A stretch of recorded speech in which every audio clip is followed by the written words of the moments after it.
Hello and welcome to our new MoneyWise book club for June. This is a monthly book club where every month we take a deep dive into a popular book that happens to be in Rebecca's library.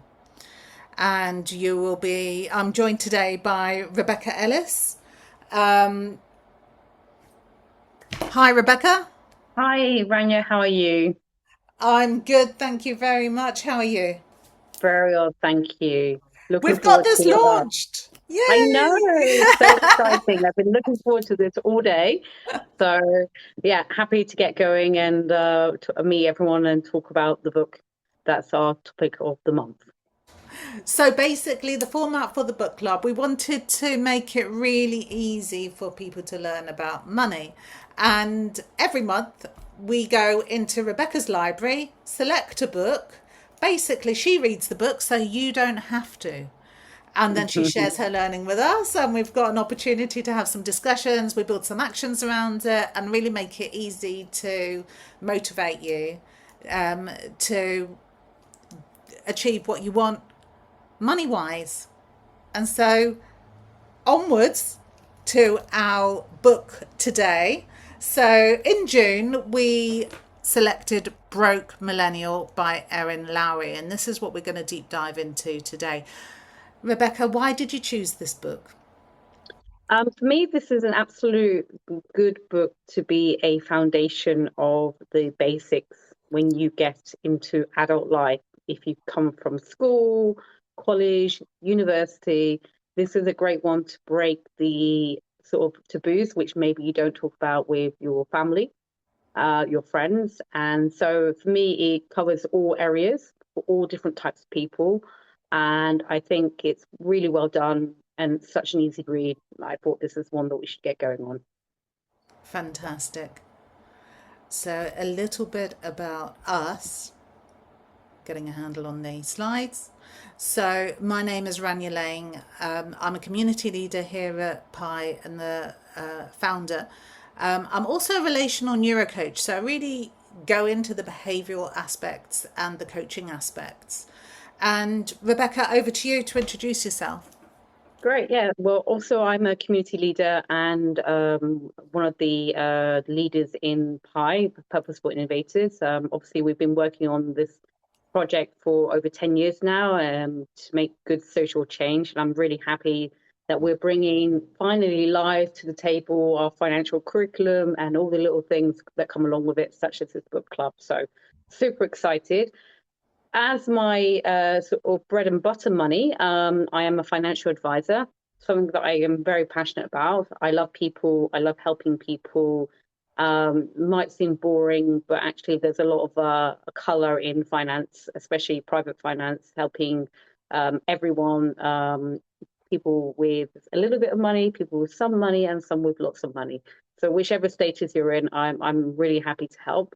And that's what I do as a day-to-day job beyond the Purposeful Innovators initiative that we're launching. And you're the person to go to. So anyone who's got any questions about money, they can come to you, right? Exactly. Yeah, I have a website which we will put in the notes in case anyone wants to have a personal chat with me. But obviously, we're doing this as part of Wealth Angels, which is part of the Purposeful Innovator Social Change Company that Branya and I are leading. So today it's all about education and just giving people the building blocks of how to move forward. So yeah, that's what we're about today. Fantastic. So what we have for you today, we're trying to make it as simple as possible. So we've got a big picture summary, basically what you would learn if you read the book. And of course, if you want to read these books, we don't want to stop you reading books, but we're busy. We know everyone's busy, and books get published quicker than what you can read them. So the idea is to just join in the discussion, join in the learning. So Rebecca's going to give us a big picture summary of the book. We're going to move into a group discussion, and this is our first book club. So we're moving that discussion onto our community pages, our new community pages that we have been building on the website, and I've got the URLs later on for you. Got some key takeaways, and then we're going to have some action steps so that you can make some changes as a result of attending today or been watching this video. So over to you, Rebecca. Great. Okay, so today we're talking about we're reviewing the book Broke Millennials by Erin Lowry. The focus of the book has many different facets, but what I decided to do to make it easy for everyone to understand is break it into four pillars. So the book is really a super easy read. When I first picked it up a couple of years ago, it was something that I could read in a couple of days, and I found it had some very practical tips. So the first element, which I found really interesting, was the focus, and a lot of people don't get this, or not many people want to talk about it. And I think this is why Erin actually launched the book, was to get rid of the taboos and demystify money. So looking at where you came from, which can be a positive non-experience. So what I mean by non-experience is money wasn't talked about in your household, or it was hushed under the table, to those who have maybe more open families who were actually activating you as a child. So the good thing is that she explains that in a really easy way, in terms of just saying that it's okay to be from whichever background. And despite, you might be feeling, well, I'm a bit ashamed that I don't know, she breaks it down in such a nice way where, it's a good recap, and you feel confident about how you should feel about your money. So that's one thing I felt was really strong. And then the factor is that she said something which is really important. Every single person at one stage of their life falls into debt. Maybe it was just for a couple of months, maybe it's for 1 month, maybe it's for many years, or maybe it's for a lot of years. But she really gets rid of the focus about shame and making it a bad thing. Life happens, we all have different adventures, which means that sometimes we find that we take money, especially if you're a student or you have an access to the credit card for a first time and you don't know how to manage it. She really talks about how normal it is. And so this shame that we feel in society isn't really the fair feeling that you should feel about money and debt. It's more, well, this is where I am today and how do I move forward? And that's the key element that I really, really enjoyed in the chapters based on that, that was really important.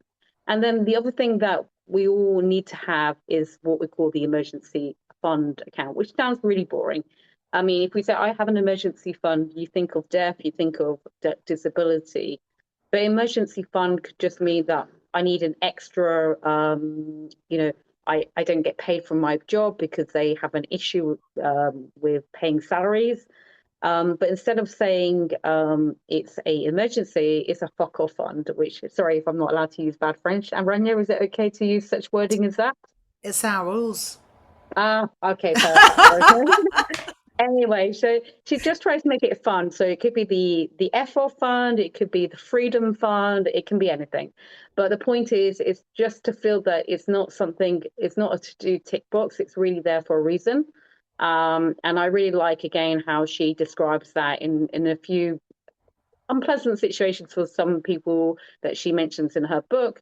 But the point is to just focus on how important that is. So that's pillar one, is just the focus on dealing with your emotions about money, that it's not shameful, it's not bad, it's about just being open to it. And if you're open, then you can move to the different phases, which is pillar 2, 3, and 4. So afterwards, she actually then dives into how you can look to help yourself with many different hacks. So one thing I really liked about Erin's book is that she talked about budgeting in various different ways. So one of the reviews was using envelopes, which is very old school. It's like having free piggy banks and you have one for one and one for another, but it works for some people. Digital wallets, because obviously we're all digitalized nowadays. Um, then portion or pots, as I call them, that you have percentages, that you put 20% of your your savings, your 10% in your emergency fund, 50% for living costs. So she also talks about, different percentages, and there's no right or wrong there. It's what you need in your life at that time. And that I think is really helpful to see all the different types. And the final one that was really interesting is the debt sum zero, where you basically get a month ahead of your you save enough to be a month ahead of your expenses, which is quite amazing. I don't know anyone who's done that, but I enjoyed reading it, and it's a really great idea if you can get a month ahead by literally budgeting that through. And normally it can take 12 to 24 months to get there. So an interesting concept for those who want to try that. So I found the budgeting was really good. And then what also helped is how to make it a live case situation. So that moves on to the cash diet. So even if you are surplus amount of income, you have more money than you need in a month, and you can go buy every gadget you want every month. The idea is, even if you are in that fortunate state, you can also look at a cash diet to see how you can manage yourself. So this is like a food diet, same concept. What can I cut back this month, and can I maintain it? Can I maintain that discipline? And what does that give me? And where could I put that? And this helps us foster a really nice attitude about saving for our retirements.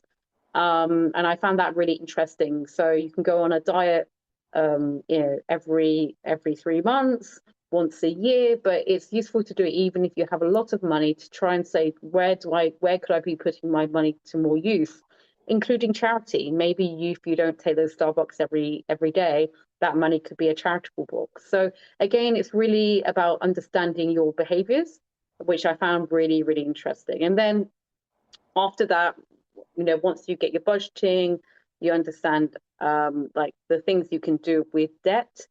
It's about getting to grips with repayments and debt management. So there's one chapter about debt management, which is excellent. She gives lots of resources, mostly American, I might say, but you can normally find them.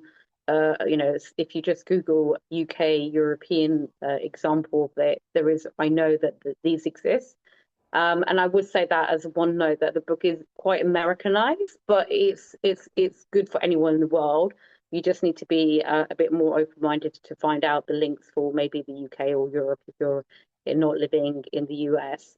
So what she then does is talk about what normally puts us in bad situations, and this is pillar 3 about how we socialize. At the end of the day, we're humans. We like to socialize. It's our thing. Maybe you're an introvert and you only like one person, or maybe you're an extrovert and you like 20 people. But at the end of the day, we tend to celebrate milestones such as birthdays, anniversaries, awards, and that normally means going out for dinner or some type of party. And that's where social pressure can arrive. And if you are really trying to do a cash diet, or if you're really trying to focus on your long-term savings for retirement, this can sometimes get in the way. So I found it really interesting about tactics and tools about how to speak to your friends about it. It was really useful, and it's really in a non-judgment way. So there's really good aspects there, which I found about how to manage communication, which is a key throughout the book, which was really useful. And then we move on to our closer other halves. Obviously, this talks mostly in the context of when you get to move in with someone, or when you're thinking about marriage. But I still think it's applicable for those couples who don't live together, because at the end of the day, you want trust. And it's about how do you build trust with your partner when you're on different ends of the scale. So I also found it very applicable to read that section. And again, I think you can apply it to your relationships. And I also found there was a few useful things for myself and my partner, which I could apply. So I found it really, really helpful. That said, I don't have any hang-ups on that, but the point is, it was just a really nice way of focusing on the key elements of being patient, the key elements of clear communication and not rushing, which is patience, obviously. But the point is, it's about taking these subjects at a good pace for each party, active listening, and not being flustered. I think those are the key things. And then at the end of the day, we come to our fourth point, which is about retirement. So we've been talking all the way through the book about how to get more money, how to get control, and how to move forward. What do you do when you're retiring? So one good example was about a lady who only paid her debts and not paid some money into an investment account or a retirement account, and how that actually impacts. And then we have a big focus on what we call compound interest and return, about why it's important to save early, and how that this is the magic of finance, is compound interest. So it's a good example, even if you have other commitments, why it's important to even save a little bit, 1 to 5%, even if you have lots of debts, which you have more debts than what your income is. It's about balancing, because at the end of the day, the debts will be paid off. But if you haven't saved in the interim, then you're leaving yourself a bit of a hard hurdle to get at.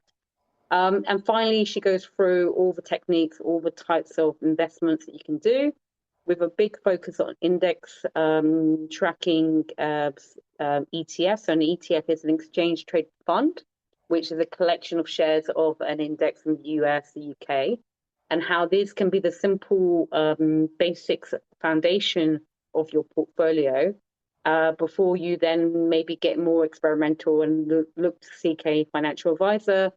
And of course, all the way through the book, she talks about fees, how to look out for fees, what you should pay. And I found that really, really helpful. So in summary, that was the book.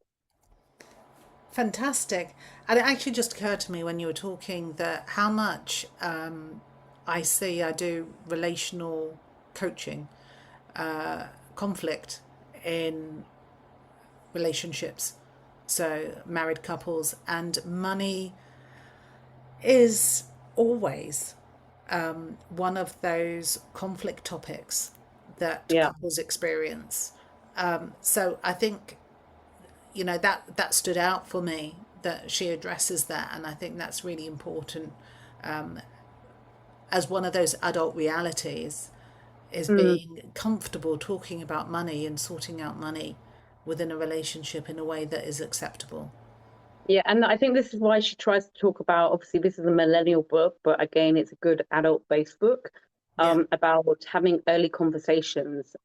Because obviously, when you have children and childcare, and maybe the split of of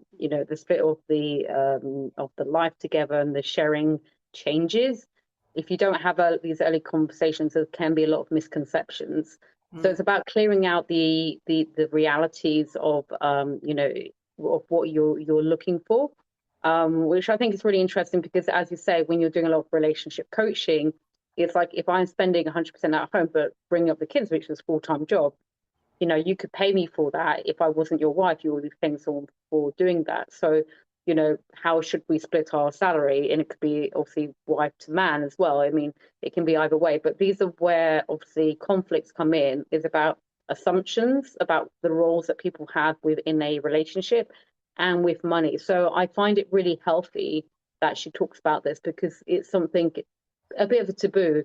Obviously, we all know that relationships maybe don't last as much as they did in our parents' generation, because we all have maybe more communication skills, and maybe we have a different view on life. But the point is, talking about it isn't a taboo. So I really enjoyed that part, and how she gave some very useful tips about how to bring up those types of conversations.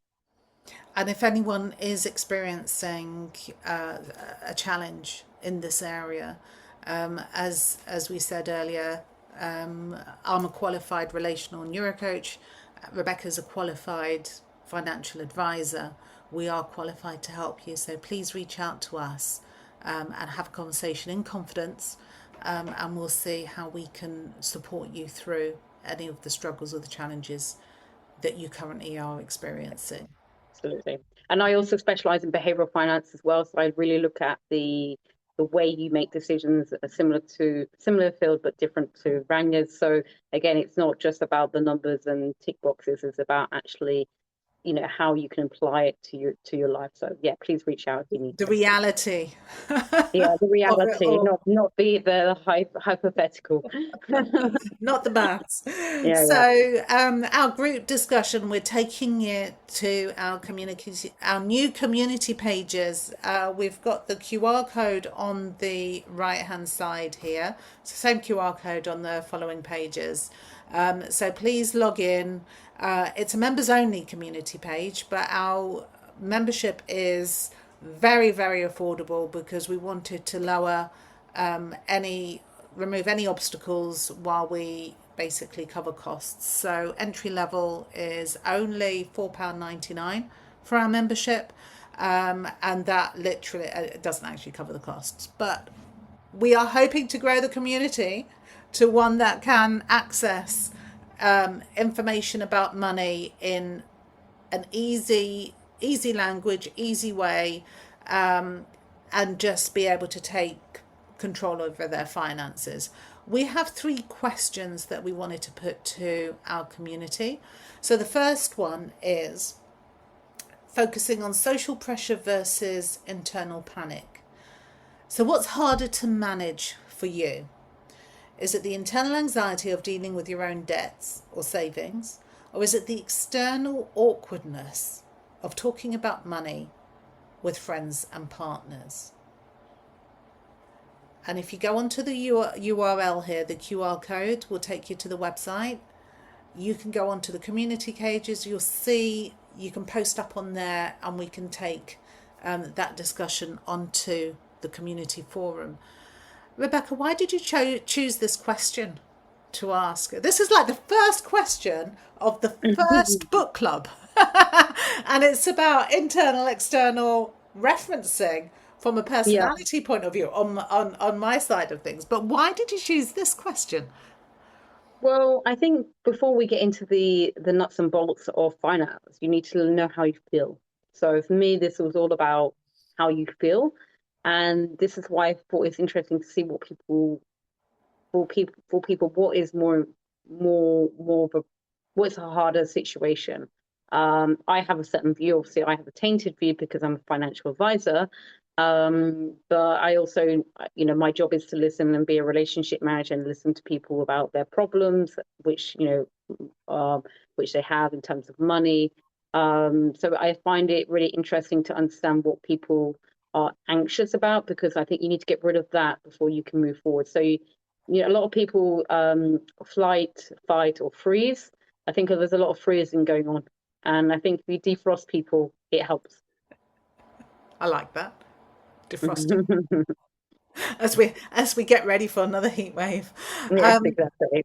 The other reasons why we wanted to put questions in is to learn more about what our members need, topic wise, theme wise, and then we can focus more on that as well. So if you have any suggestions, please let us know.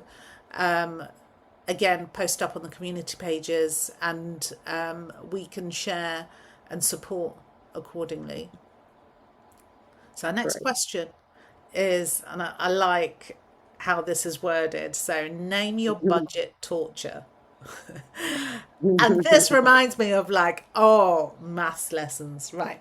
Which Mm, budgeting technique from the book sounded realistic for your personality, and which one sounded like absolute torture? And great if you've read the book. Rebecca, maybe we can put some budgeting, we can put those budgeting yeah, shortcuts up. we can put the 5 different methods up, and I think that'll be helpful. So that's for sure we can do. So yeah, I was just curious to see. I think the budgeting techniques depend on your personality, Right. and depends on the sort of person you are, will depend on what you think. So for me, for example, the zero sum getting a month ahead seems like a very I'm very good at keeping to my pots, but getting a month ahead would be, for me, I would think, torture. Now, not that I don't have savings, but if I have a bonus or a big windfall, I would just stick in one of my pots. I wouldn't think about like on a monthly basis. So for me, that sounded like a little bit of torture. because you have to do extra budgeting each month. But yeah, each to their own. That's how I roll. But other people might not roll that way. So I was just curious to see what people found more suitable for them, and what people found not, and just to get more of a flavor in the world, to see what people feel like. And in my world, decision making and personality are extremely connected. And I think we will be doing a lot more content on that as we progress through and develop the book club and our other projects. So look out for that. And finally, the last question, career and the failure mindset. How can we actually apply the failure as information advice to our jobs right now, especially if the current job market feels a bit tough or intimidating? Again, if Mm. you go onto the QR code, it'll take you to the community page. Rebecca, why this question about career? Um, as you can see, there's a theme about feeling and communication through this book, which I really picked up on and I really enjoyed that part of it. I think at the end of the day, one thing is going back to is like we're not making decisions because we're frozen. And this is also learning that actually failure is a way of getting information. We need to really, globally, we have to change our mindset about failure.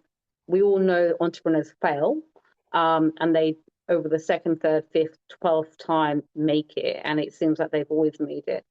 So I think it was a really good focus to say, even if it's just changing jobs, even if it's something that feels negative, negative is actually a good thing. So again, it's about finding your feet with your feelings on money, which is associated to career. So I felt that was a good question to ask people. Fantastic. I can't wait for the answers. And in summary, key takeaways for the book. Over to you, Rebecca. Yeah, no, absolutely. So we have, as you, I've probably repeated myself many, many times, so I apologize. But it's a book review that I'm doing, so that's I have to tell you the key points. The three things is number one is confidence. From the start to the end, you need to be confident about how you manage. You can do it. Everyone can do it, and there is no shame. So if you forget that shame as a emotion exists, if you forget about what is Mr. Jones doing next door and I should be up with the Joneses, well, forget all of that, because at the end of the day, there's one life and you're riding that wave. So it's your wave, how you move forward. So that all comes from one key thing, which is confidence. And that's what she talks at the beginning to the end, in terms of starting with, just how to manage things, to then how to move forward in life. And, when you're coming from a young person's perspective into an adult, how to manage that. The second thing is information is power. So learning the techniques of reviewing, having an annual review of your bank, your credit cards. These companies, they like to make money. Unfortunately, they're not charities. We all respect that the finance world need to make money, but in the same context, techniques of putting up your fees without telling you effectively, or just suddenly, there's a new fee that they announced, but you didn't see the announcement. A lot of things can get missed in your email box. Most banks email nowadays. So it's important that you just keep an eye on things. So it's a really good way of reviewing, having a mindset of reviewing once a year, if not two times a year, just to keep a check on, and also seeing if there's better offers out there. You don't have to be loyal to one bank. And sometimes there are new entrants which would actually make it even more efficient for you. So it's also about checking what else is out there. And then finally, it's just having a mindset about your life and how to deal with life. Life throws so many different challenges at so many different people. If you can get that mindset right with your money, you can get it right in life. And then, talking about money and just enables you to move forward, because then you can actually take action. Fantastic. And I think the that second point of knowing the market is really important, and we find that Mm, with our I guess the younger members and older members as well, as people get older, they also stop checking yeah. and comparing the market. So that's a really key point as a matter of habit and putting it into action. So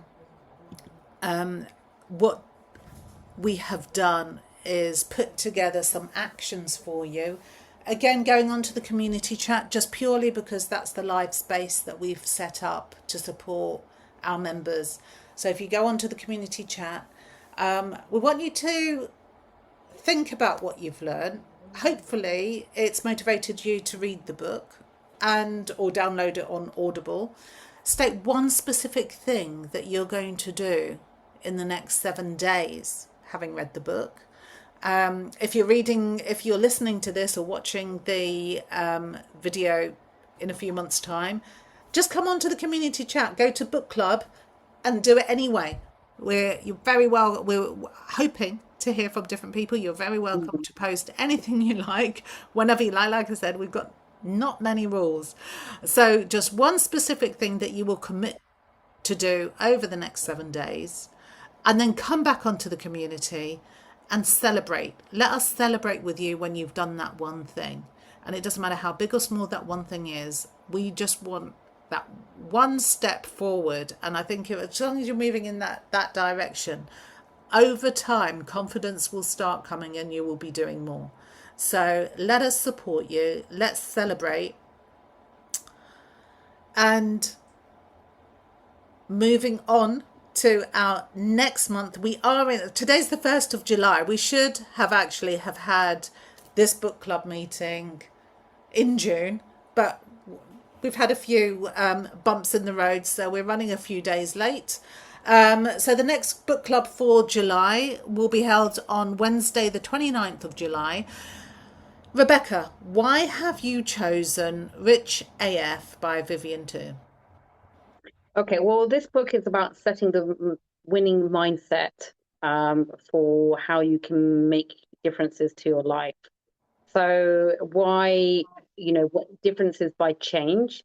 Why I really like this one. This is a lady who was a Wall Street trader.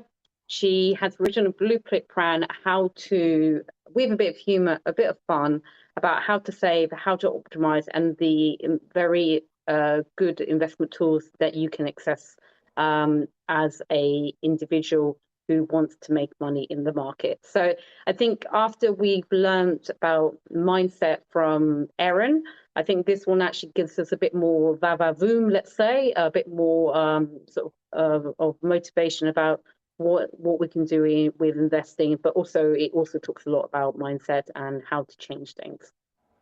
Brilliant. So we'll hope to see you next month. And we're going to do the same again. Thank you very much, Rebecca. No problem. My pleasure.